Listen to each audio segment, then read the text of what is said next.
مصطفیٰ بھائی، تاریخ کا سفر ہے. میں نے آپ کو تواریخ بتا دی دو. ایک اسٹیبلشمنٹ کی تاریخ جو تاریخ لکھتی آ رہی ہے، ایک جو عمران خان صاحب لکھ رہے ہیں ٹوٹی پھوٹی تاریخ. ہماری حکومت، ہماری ہر دل عزیز نون لیگ کیا تاریخ لکھ رہی ہے؟ کیا چھوڑ کے جا رہی ہے اس ملک کے لیے لیگیسی؟ جی شکریہ کامران بھائی، آپ نے جو ابتدائیہ دیا سر اگر سوال سن لیے تو آبویسلی اس میں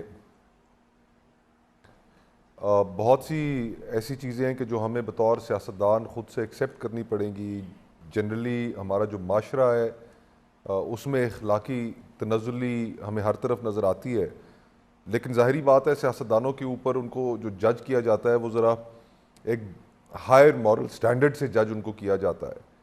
تو جس طرح کی یہ آپ نے تفصیلات بتائی ہیں، انفارچونیٹلی آج کے دور میں اگر آپ دیکھیں تو سیاست بن کیا گئی ہے. جہاں پر آپ نے مختلف تاریخوں کا ذکر کیا ہے کہ اسٹیبلشمنٹ کی بھی ایک تاریخ لکھی جا رہی ہے، ایک جماعتوں کی بھی لکھی جا رہی ہے.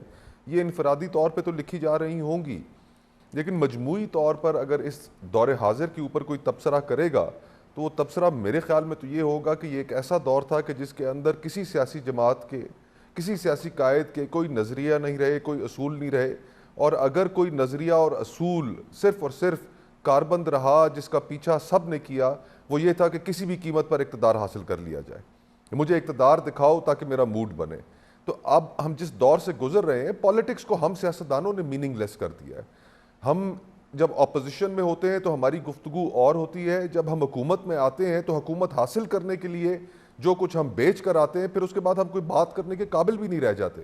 تو اگر تو ہم نے اس ملک کے لوگوں کا سیاست کے اندر کانفیڈنس ریسٹور کرنا ہے تو پھر ہمیں اس طرح کی یہ جو حرکتیں ہیں کہ جن حرکتوں میں کہ ہم اپنا دین ایمان، ابھی جو آپ نے وہ ویڈیو دکھائی، اس ویڈیو کے ابتدا میں ہی خدائے بزرگ و برتر کو گواہ بنا کر انہوں نے ابتدا کی اس ویڈیو کی. تو اگر ہمارے کوئی اصول نہیں ہوں گے، کوئی نظریات نہیں ہوں گے، پالیٹکس میننگ لیس ہو جائے گی، کوئی لوگوں کی ڈیلیوری کے اوپر ہماری توجہ نہیں ہوگی، تو پھر لوگوں کا سیاست پہ سے کانفیڈنس تو اٹھ جائے گا.